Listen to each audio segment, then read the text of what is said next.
or 402? Yep. All right. So welcome everyone to today's edition of Endocrine Grand Rounds. It's my pleasure to introduce our speakers for the day, Paula Strunk and Sheila Otten, our two incredibly talented endocrine licensed clinical social workers. Paula Strunk received her Bachelor of Arts in Psychology from IU and her Master's in Social Work at the University of Cincinnati. She has worked at Cincinnati Children's Family Arc Behavioral Health Center and is the treatment director at NECO before joining our Peds Endo and the Winnie Novak Diabetes Center team in February 2019. It is amazing that it has been 3 years, Paula. In addition to supporting our diabetes programs, she began working with our pediatric and adolescent gender education program, our PAGE program. And what we saw is an incredible need. And so we were fortunate enough to hire our other amazing licensed clinical social worker, Sheila. Sheila graduated from the University of Louisville with her bachelor's in social work and her master's of science in social work following. She has experience working as a therapist at 7 counties, hospice, and in the Peds Hematology and Oncology Division before joining a more exciting, stronger, more fun team in Peds Endocrinology and the Diabetes Center in March of 2021. You like throwing those extras in. And so the positive impact that they have both had on our patient care services is truly astounding. And I'm looking forward to today, and they'll be sharing some of their expertise in their lecture entitled Outcomes and the Patient Experience. Please welcome Paula Strunk and Sheila Otten. Thank you. We have a vast crowd here today. I thank you, Dr. Wintergust, for that great introduction, and we appreciate, it goes without saying, your support and leadership, too, in helping patients at Norton Children's Endocrinology. Dr. Wintergust did a fabulous job of introducing me and Paula.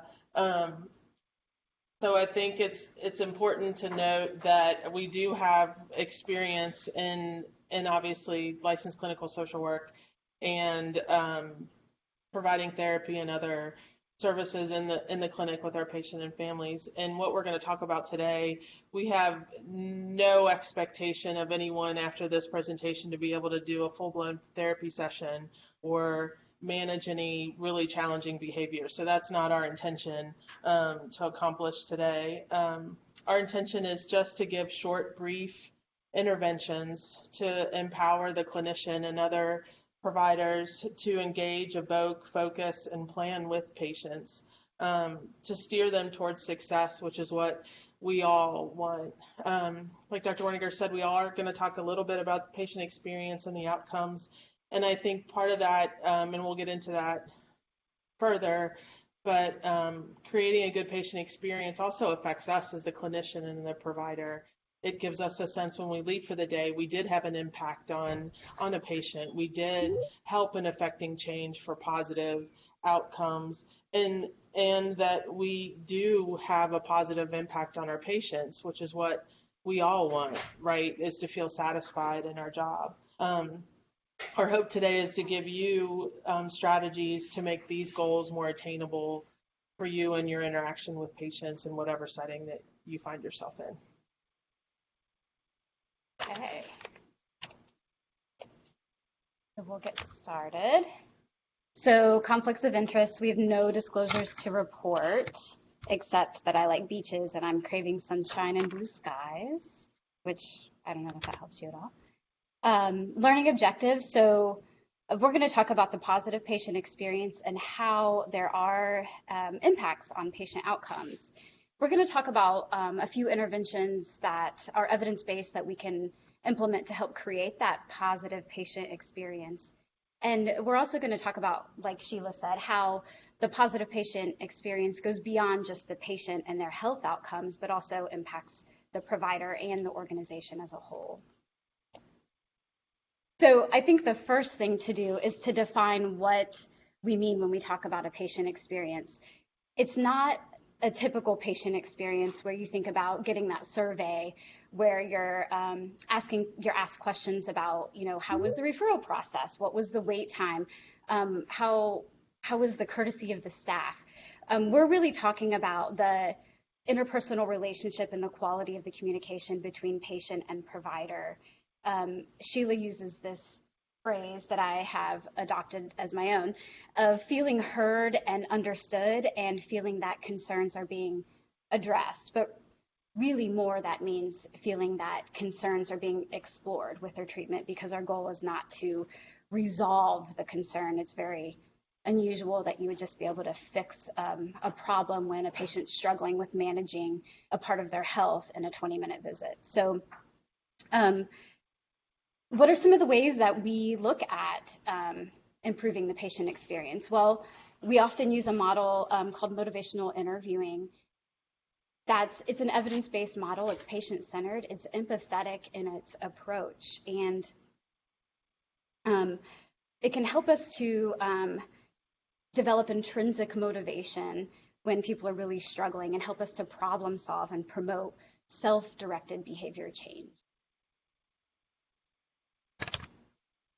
So why are we talking about patient experience? As Paula said, it can vary based on the definition, based on what you're trying to implement and to understand. So back to that making a difference that I just talked about. Creating a good patient experience not only affects the patient, but also impacts the clinician as well.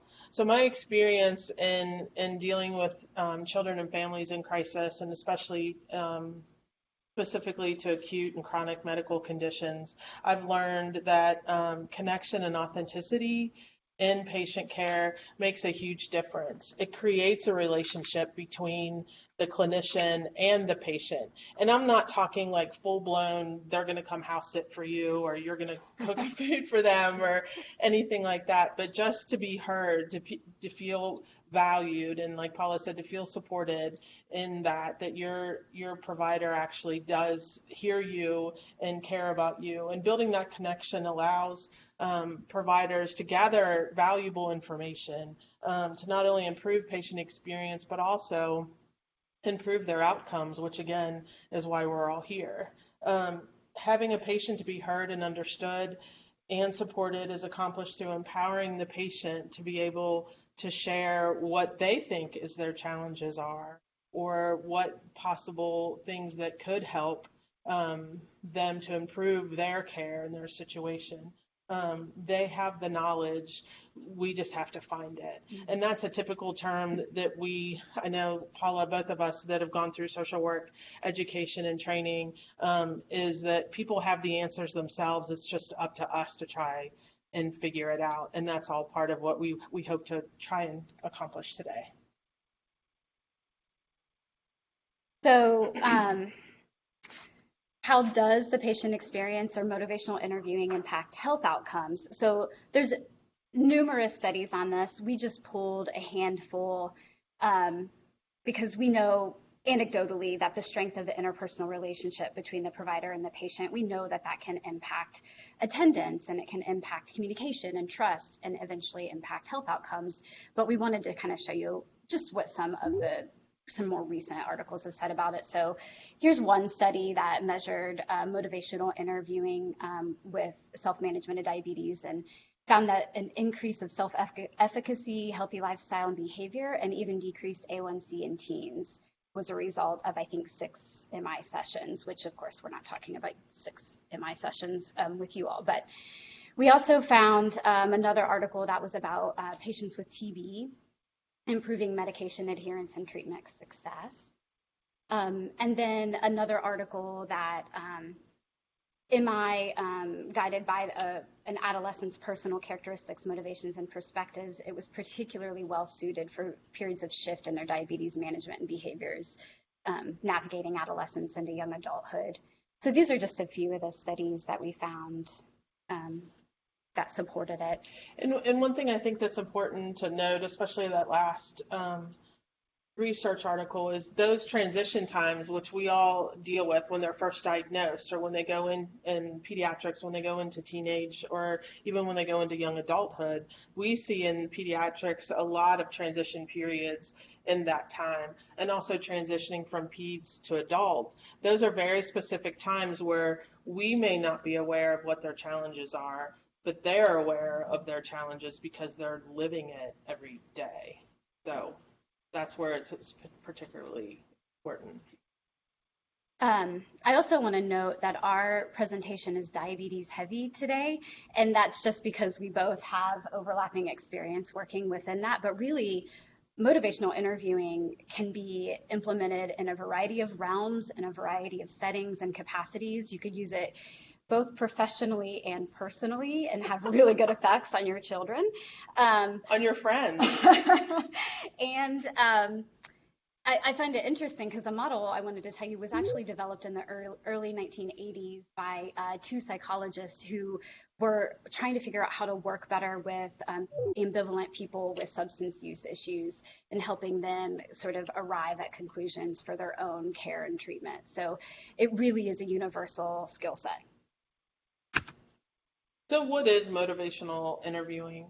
Like Paula just said, it is a practice that was developed by two psychologists used with people who are struggling with alcohol and substance abuse, which, as you can imagine, is a hard population to engage and to affect change. There are some misinterpretations about MI, especially outside the mental health community, that it's not learning how to do a job interview or how to interview someone for a job or anything like that. It is a technique to interview the patient regarding their struggles, barriers, and solutions. It is a way to engage a patient, which comes the term interviewing. So we're not talking about how to interview, like I said, someone for a job or anything like that. I want to emphasize it's a strategic way, a technique of how to ask questions, how to engage with the patient.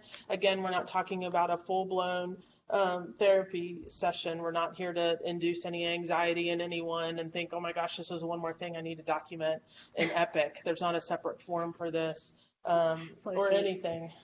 This intervention and these techniques we're talking about should honestly take no more than 5 minutes in a visit, in a clinic. Again, it's a way to gather information as the provider. You're not addressing that their blood sugars are not regulated because their cat died 10 years ago and that's why they're struggling. We're not here to get into that. Hopefully you have a LCSW in clinic that can deep dive on the grief that they're experiencing and how that may be impacting their life. So engage, evoke, focus, and plan are the kind of the foundations of motivational interviewing. And again, to address the patient's struggles, barriers, and solution. It's really not helpful to address areas that you perceive that are their concerns, addressing how to lower a patient's A1C when the reality is they're afraid of needles, or trying to address how they give shots at school when a patient is really intimidated by doing that in front of their classmates or their friends, or trying to find a place where they could be safe in doing that. A big thing with motivational interviewing is to be curious, to want to learn, to want to find out. It's kind of that absence of I have all the answers and I'm here to tell you what it is. It's to be curious and find out what exactly is the issue. You obviously have the expertise in managing the diabetes, the medication and all of that, and that's this technique doesn't take away from that. But just trying to be curious and not necessarily be educational. The other thing too is people don't always not do things or do things because they don't know or they're not educated. Sometimes it's just comes down to the motivation. See what I did there with the motivational interviewing. So it's just about searching that out. One key to motivational interviewing is creating that cognitive dissonance, and that's just kind of a fancy word that elicits a kind of a conflict in the patient. one common one we see in the clinic is teenagers will routinely say they're sick and tired of their, typically mom, not to be stereotypical, but on their back about their high blood sugars. And so they recognize their mom nags them all the time, and they recognize that they have high blood sugars because of not treating it. So just having the patient call that out themselves is way more effective to change if it comes from within. I like to say if it comes from within instead of without. Being told that and having them say it themselves is way more powerful. So we picked a case conceptualization today because I just think it helps to understand how this works. So I picked this case because this was challenging in clinic. It was a challenging dynamic, challenging situation. So it's about an 11-year-old African-American female. She was diagnosed with type 2 diabetes back in August of 2021. At her November appointment, her A1C was 9.6, and at the appointment in January, it had risen to 11.6. And I picked this case because I think it represents MI very clearly, and for selfish reasons, it actually shines the spotlight on the power of a multidisciplinary clinic, which we're fortunate to have at the Wendy Novak Diabetes Center. So she came to clinic, the family came to clinic, and the family unit that showed up that day consists of the patient, the mom, and a 3-year-old brother.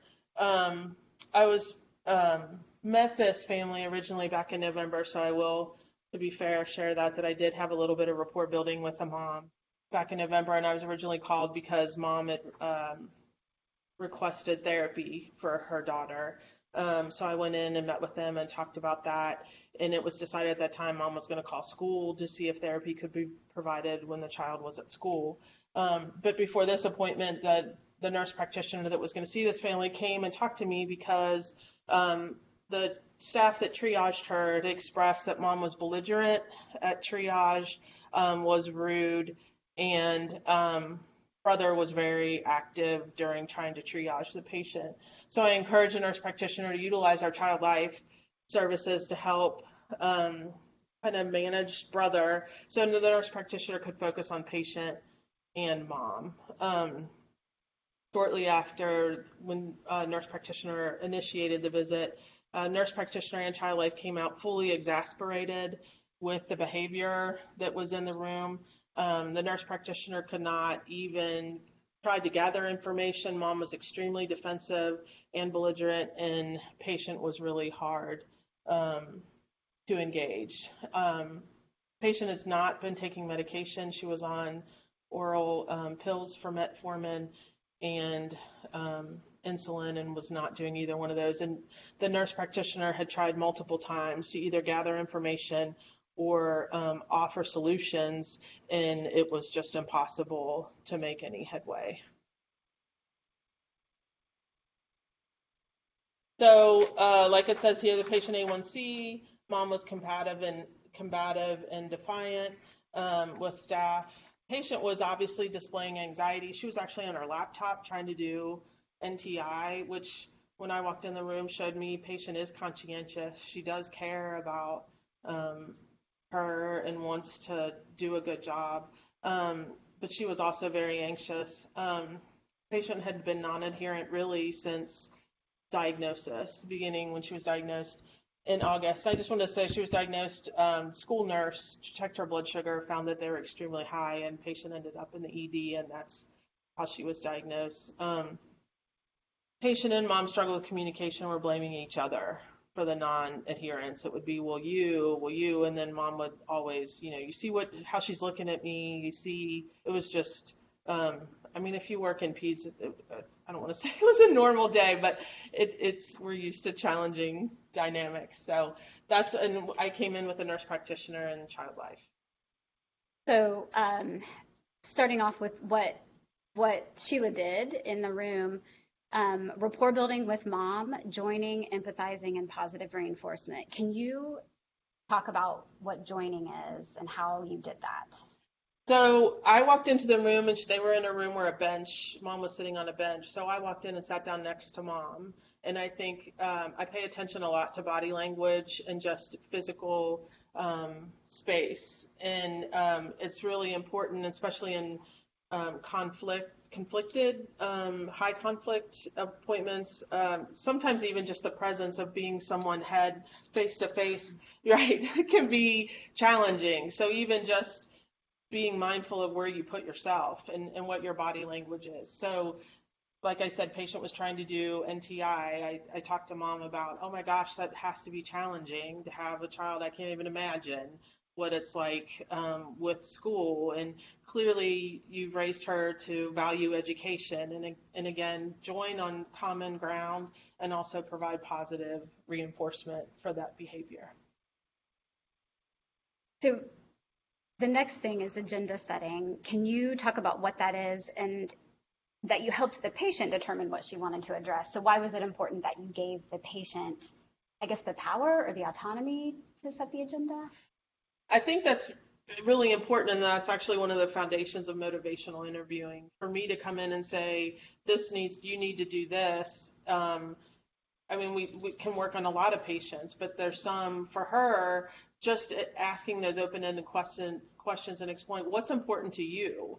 What do you want to get better at? Where do you see your challenges are? Helps her guide where we're going to go with this, which is a lot easier than us dictating what we're going to talk about next, because that provides her ownership of this process. And also it encourages, it lets mom know, and it shows her that we value her daughter. We want to get their understanding, and also talking to mom what her agenda is. She just wants her to be compliant with medication.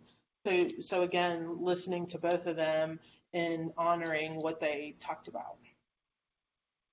So rapport building, joining, using some proximity and closeness to find a common interest. Body language. Yeah. Set an agenda, and then you started. Can you kind of walk us through the next steps of MI? So we're going to get into these a little bit more in some later slides, but this is what I use. This is straight up MI 101. So open-ended questions with patient and mom regarding challenges with medication adherence. So those questions are, what do you see your challenges are? Gosh, how do you think this affects you? Or to mom, what are some challenges for you? And I can't, this was not like a fairy tale. There was raised voices. There was a lot going on in this, but just being able to bring it down and ask those open-ended questions. Because again, utilizing those open-ended questions, it's like, it pauses everything and makes the patient think, makes the mom think, makes them really wonder what it is. And then going back to that, affirming the strengths of patient. Gosh, I think I asked at one point, I asked the patient to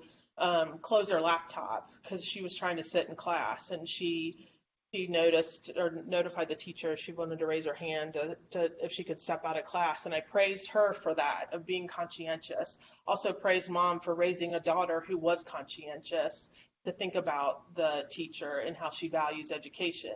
And that just, I mean, you could just see mom react to that and feel validated in that. So I think affirming is really good. And then just the reflective listening, parroting back to them what you heard. So what I hear you saying is, so what I understand is, and I did that with a patient, so what I hear you saying is those pills are really hard to swallow. And then mom piped in with, well, you're just placating her. She needs to take her medication. You're absolutely right. She does need to take her medication, but we want to find a way and set her up for success, because that's what we all want to do. We want your daughter to be successful. We want her to be healthy.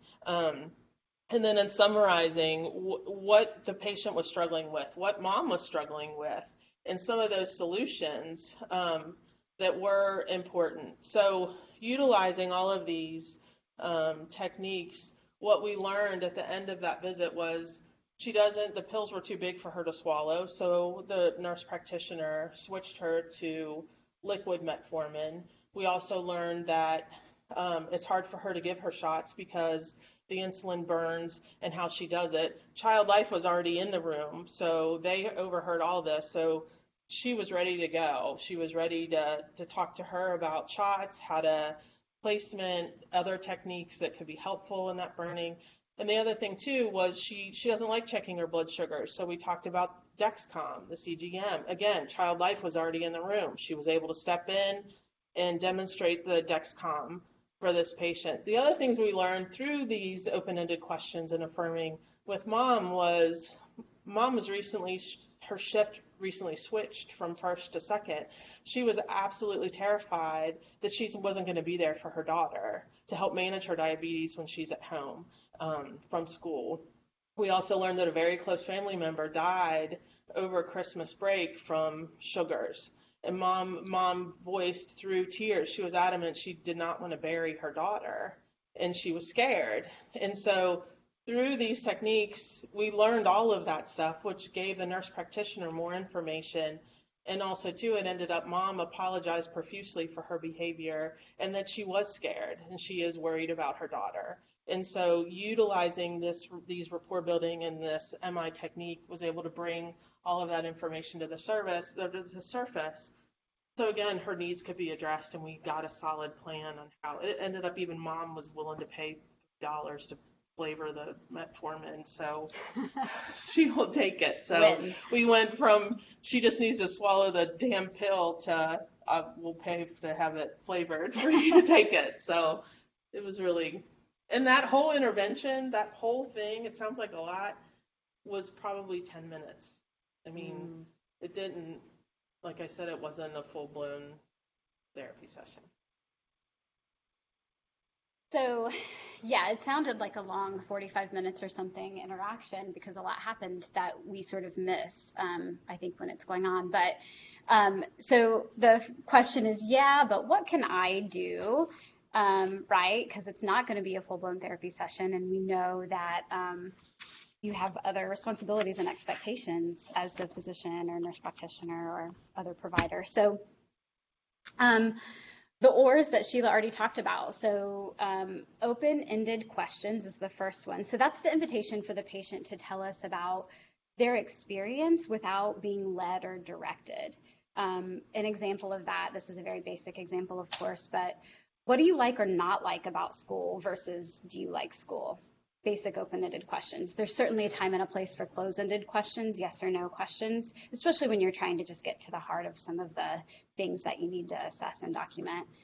But when you need more info, an open-ended question can help you get that.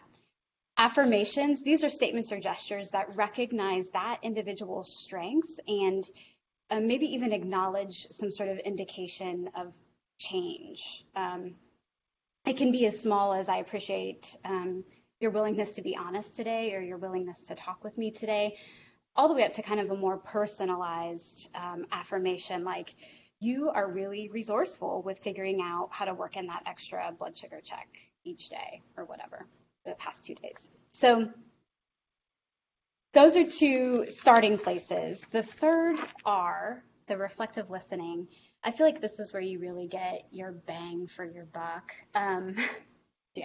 So it's really the primary way of engaging the other person to build trust, and it's also how you foster intrinsic motivation for change. So I think, at least for me and some colleagues that I've worked with, especially early in training, we think about reflective listening as being sort of the most basic level skill. And it is on the surface, but it can also be one of those trickier ones that take a little bit of practice to get good at it. So there are 3 types of reflective listening, or sort of 3 levels. I view them as tiered. The first one is repeating or rephrasing, and that's your most basic type of reflective listening, where you literally are saying back to the person what they said to you. So you use the same language roughly that they used. So if a patient says, I really hate checking my blood sugar in public, you would repeat back, you hate checking your blood sugar when you're running around or out in public. And so you're literally saying the same thing. It lets them know that you're listening, they feel heard, they feel like you understand, you're paying attention. It also invites them an opportunity to correct you or to clarify. And sometimes I just want to interject. Sometimes when you do utilize reflective listening, you could parrot back to them. We say parrot back to them exactly what they said to you. And they may change that a little bit. Well, it's not necessarily in front of at school. It's just in front of people I don't know, which again is just giving you more information. So don't get caught up in like, well, that's not what you said. It's just like you're so oppositional. Yeah, right. Well, it's me. I meant the patient, not you. Oh. Okay. So the other level or tier of motivational interviewing or of reflective listening is paraphrasing. And that's a little bit different in that you repeat back, but maybe you repeat back what was inferred in their meaning, what they intended. So I kind of stick with the same example throughout. So if a patient says, I really hate checking my blood sugar in public, sometimes I'll say back something like, you really hate checking your blood sugar in front of other people. Because that's kind of what the inferred meaning is, right? We could assume. If I'm wrong, then they'll tell me I'm wrong. This does all of the same things that repeating back or parroting back does. We're paying attention, letting them know that you're interested and that you heard what they had to say. But it also gives an opportunity to dig just a little bit deeper into the subtext of what they're actually saying. The third tier, the third level of reflective listening is reflection of feeling. And so you reflect back the emotional state of what that person is saying.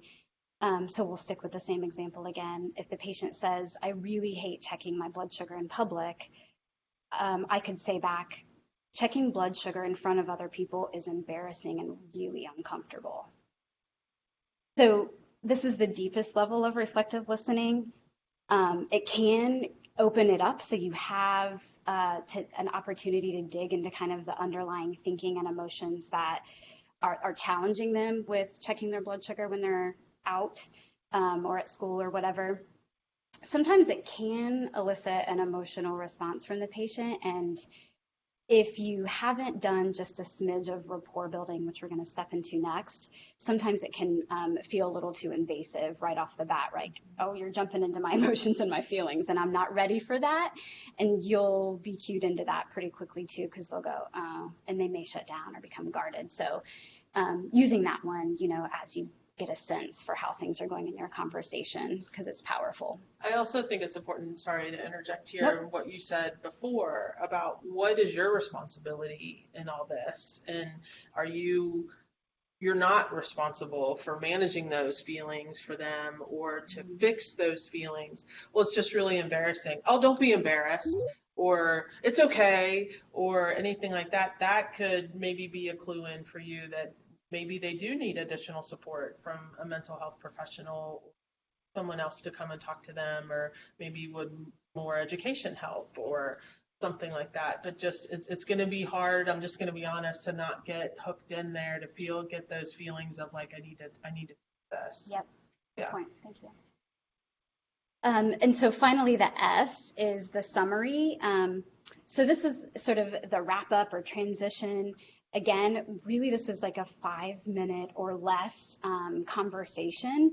And you can use the summary in a variety of ways, but it's a way to kind of demonstrate that you understood, that you were listening, and kind of move things along to the next step. So I'm going to give an example. So a summary, say we're still working with the same patient that does not like to check blood sugar in public. So let me understand what we've been talking about. You hate to check your blood sugar when you're out in public. You don't like it when other people you don't know see you doing this. It feels uncomfortable. It's embarrassing. But you think about checking your blood sugar when you're out in public. You have all of your supplies already with you, and you want to be able to do that because you care about your health and you want to know what's going on with your blood sugar. You just can't figure out a way to do this without being stared at or feeling like you're judged or people are wondering if something's wrong with you. Am I getting this all right? And then you pause. Which is really hard. That opens the door for the patient to correct you, clarify their experience. But what it also did is created or enhanced that contradiction for the patient, that cognitive dissonance that Sheila was talking about earlier. So we're opening up space for them to say, I do sometimes want to check my blood sugar in public and take care of myself because I do care about my health and this is important to me. Also, I'm really struggling with doing it in front of other people. And so that might start them thinking about proposing their own potential solutions or coming up with their own problem solving around.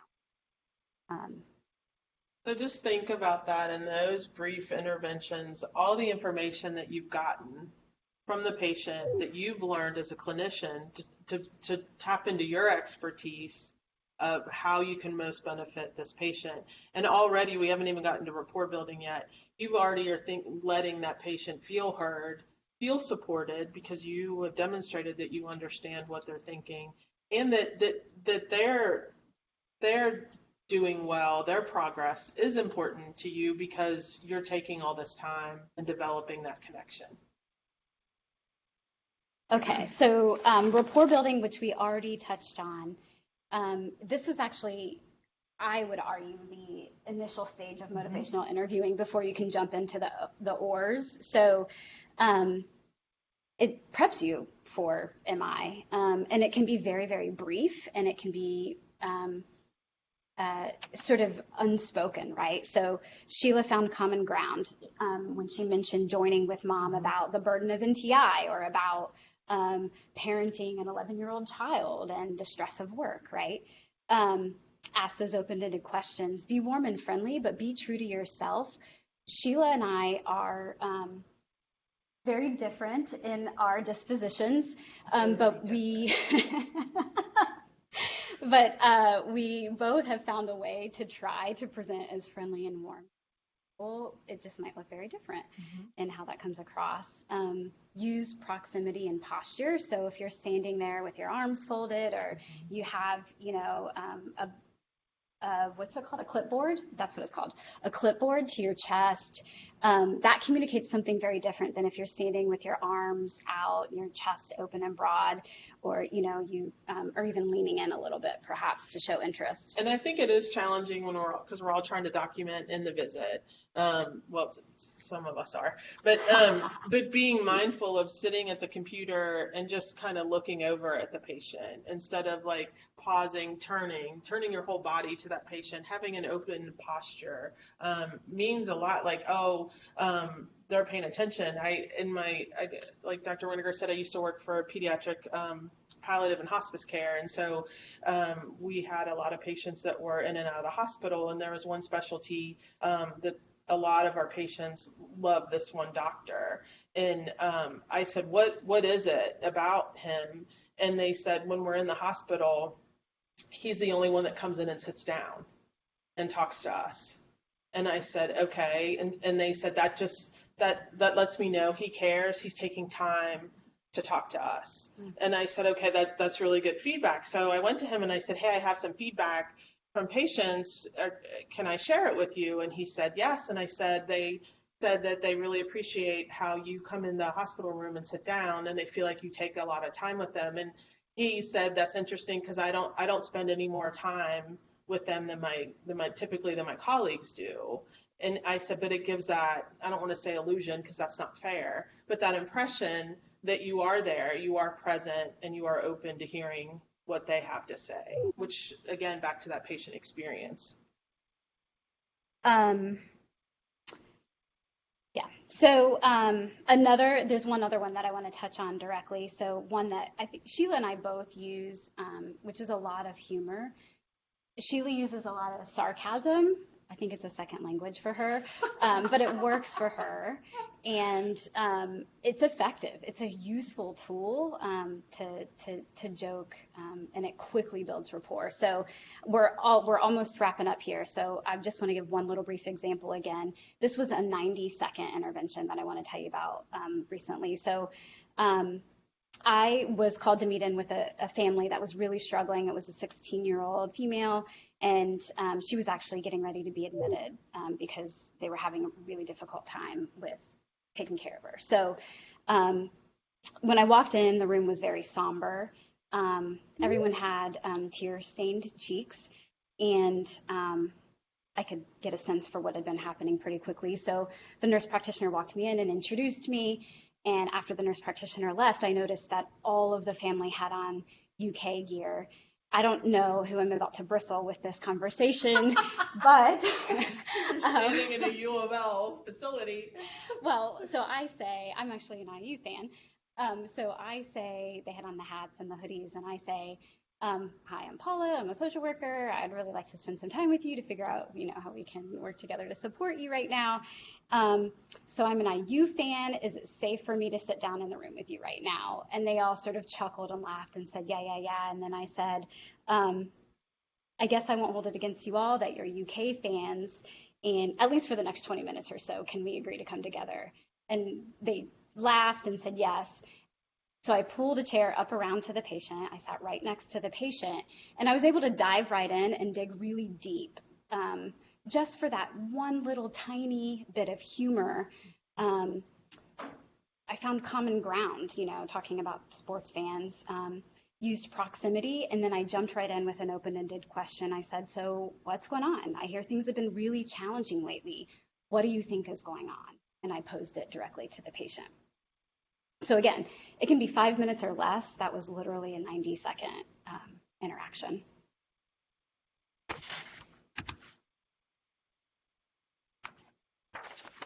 That's you. That's me. So clues for utilizing a motivational interview. Anytime a behavior change is needed for better management of any diagnosis, or like Paula said, your kids aren't picking up their toys or anything like that. And language that you can become familiar with. I know I need to. I feel like I'm failing.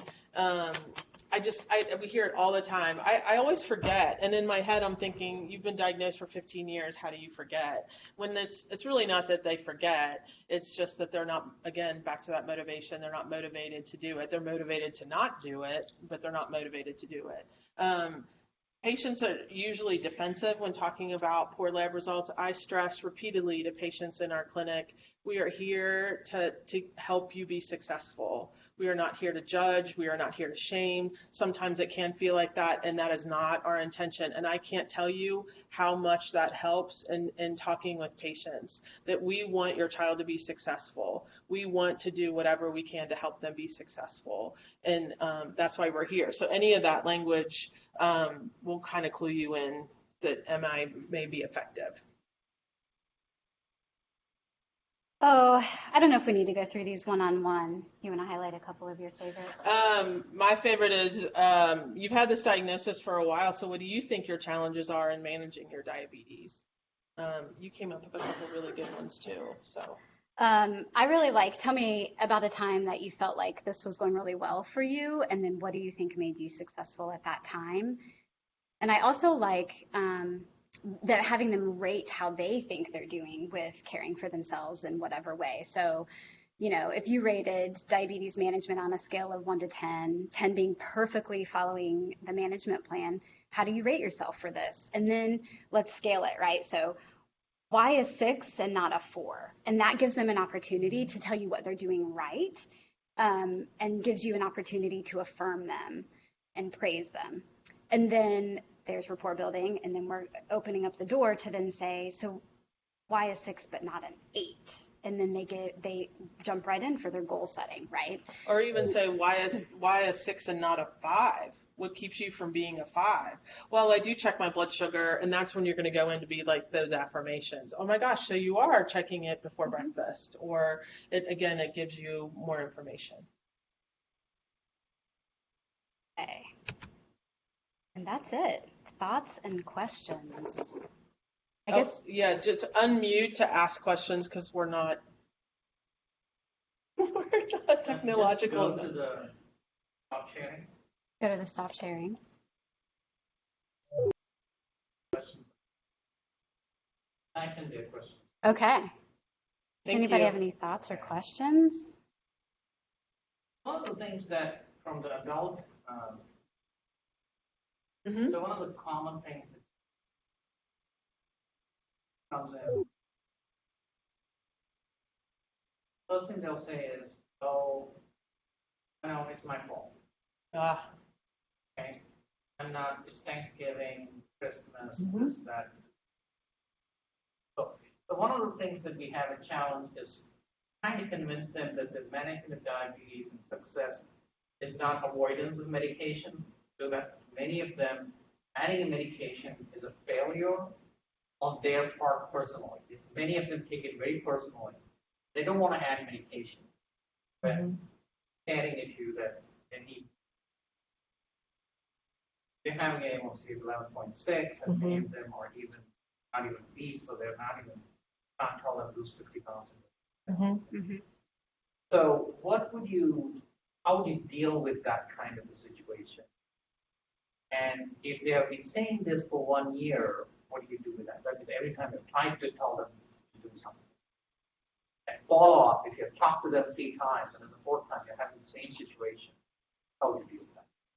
so I think you brought up a good point about you've talked to them 4 times. So I would ask, what have they been asked? What are the challenges with not checking? What are the challenges? Start there. Is it checking their blood sugar? Is it dietary? Is it taking their medication? It's really hard to know what problem to address when you don't even know what the problem is. One thing too I find helpful in dealing with the patients that we deal with, because they get that too. It's all my fault.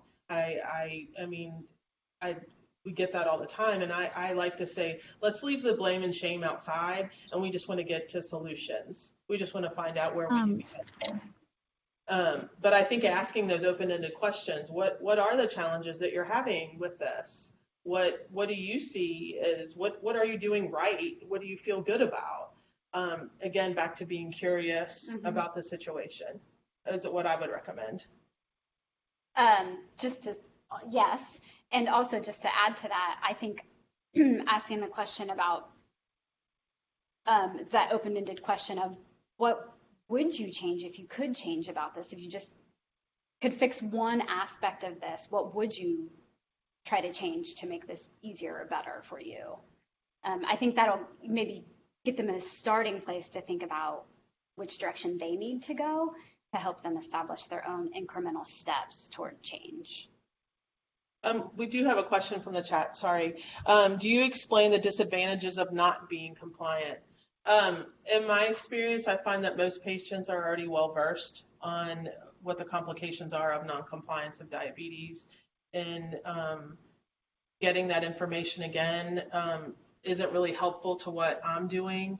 I think providers and clinicians do that, diabetes educators can talk about that, but I feel like if that's talked about and pounded into them repeatedly, they know what the issues are of noncompliance. We're here to help try and understand the problem and find solutions. But doing that, I don't find in my work is helpful.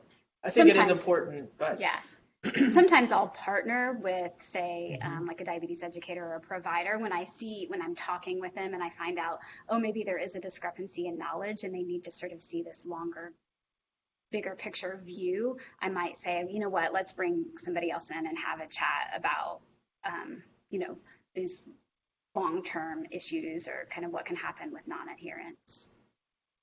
But I agree with Sheila that I think sometimes they already know that, or maybe they're already fearful and anxious about that. And so that's probably might be a driving factor for some of their struggles or barriers. Dr. Folsom asked, thank you for the advice about normalizing the struggles of managing a chronic disease. How do you recommend balancing positive reinforcement with challenging patients to take the next step toward better management? So it's interesting because we set up that cognitive dissonance, so they essentially end up challenging themselves through motivational interviewing, right? So we're providing a lot of positive reinforcement and affirmations where we can, and then with using some of those open-ended questions, really exploring what's going on, and then whenever we start to hear what we call change talk, we can sort of snatch onto those little snippets, and that's when we create that contradiction for them. So the example I gave earlier was, well, you really think about checking your blood sugar when you're out in public. It's something that you clearly have thought about and considered and maybe want to even do, but you also don't know how to get to a place where you can do that because you don't like doing it in public. And then wait.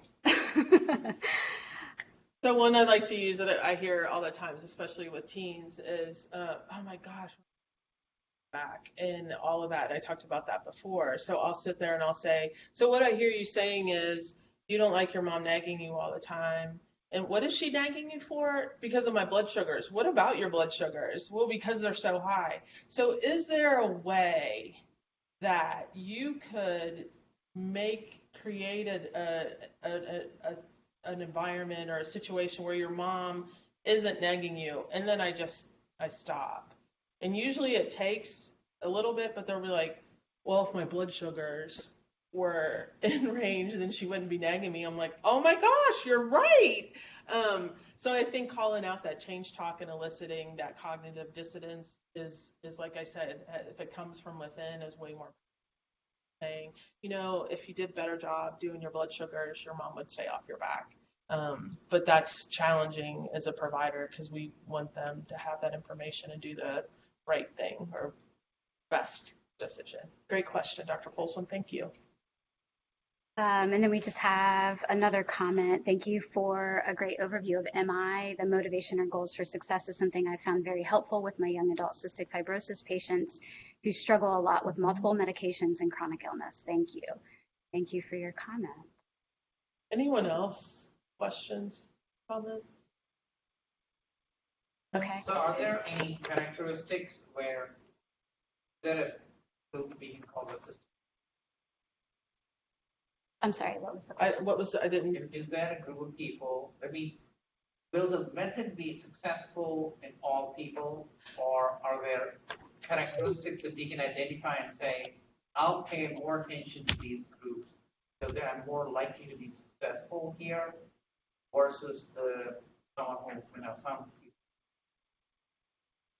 So I think MI was created for a very resistant population of the substance abuse and alcohol. So I think more, obviously, there's research done every day on all topics, but I think MI is quickly gaining ground, just like that one physician said they use it a lot with cystic fibrosis patients. I've used it with when I used to work with sickle cell patients or even cancer treatment, we had kids that were refusing chemo or to do things. I really have not found a population that it doesn't work well with. I mean, there's sometimes that things work and sometimes things don't. Some patients just don't engage. And I mean, you can't make somebody talk or answer questions, but I'm not familiar with any population that it should not be utilized with. Are you? I'm not aware of that. I just thinking sort of off of my brain, which and by no means is not research, but I would think if there was some sort of like intellectual disability, I would think that it could be more challenging to use. But yeah, like Sheila said, it's just used across a variety of settings. So after all, diabetes, we are measuring everything in blood sugar outcomes, right? So if I get in, what can I expect? Oh. Will it get me to get everybody down to 6, or will I see a 0.8% reduction on average? Because in general, no treatment works for everyone, Right? Whether it's the medication or anything like that. So that's why I was just wondering, how do we Gauge that? maximally utilize this service? Figure out. Mm-hmm. Can you talk about research about changing in health behaviors versus changing in those lab measures like A1C? So there was one research article that I did read. It talked more about that MI, the effectiveness was shown to positively impact adherence to medication and not necessarily A1C specifically, but impacting those behaviors of being motivated to check their blood sugars, to watch their diet, to all that. And I think it wasn't measuring the lower A1C, it was measuring the adherence to behaviors, which was definitely positively impacted by utilizing MI, because again, that creates the buy-in from the patient that they want to do this. And Paula and I both use MI a lot in therapy sessions too, not just for healthcare or brief clinic visits. Yeah. It's one of the things that I try to explain to some of the patients, especially is that I cannot guarantee that I always can't guarantee that they will. Right. No? Right. But we are so happy that they made the change. Right. Right. Which in itself we believe is helpful. So I think that's a great example of eliciting that change talk. So what I hear you saying is weight loss is important to you, and that's what you take seriously, and that but you struggle with diet or medication management. Is that right? And they'll be like, well, yeah, I do want to lose weight, but it is hard for me to remember, whatever. So what do you think would help? Would help with that? What's a challenge for you? And then to be able to go from there, not just, well, you need to take your medication and then, so it's just a different way of interacting, I think, with patients. So the treatments are, for the best of circumstances, I can get to it. So tell them that if you do this, you doesn't get there. Right. That's kind of a. So I think when we talk about, hey, if you try this, you can get to an A1C of X. I think that is us sort of prescribing or establishing their goal, right? I know we have that goal because that's the standard of care, right? We want to get all of our patients to a healthy A1C, right? But allowing them to come to that conclusion of what would show valid progress for them, and then it's incremental steps to continue. So maybe some of these changes would decrease your A1C by 0.5% if they start talking about that's an important measure to them, right? And then the next time they come in, look what you did, this is wonderful. What else would you like to do? What helped you be successful? Is there anything else you'd like to continue to change? Make further changes to your health card or your lab report.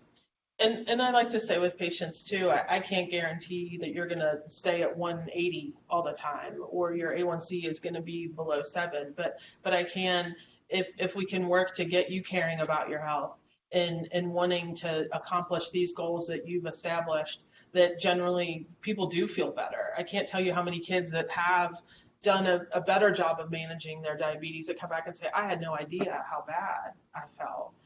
And me telling them, you're going to feel a lot better, or you feel really bad, isn't really helpful and doesn't really help with the motivation of wanting to do. Thank you. Anybody else? Any other questions? No. Thank you, everyone. Thank you.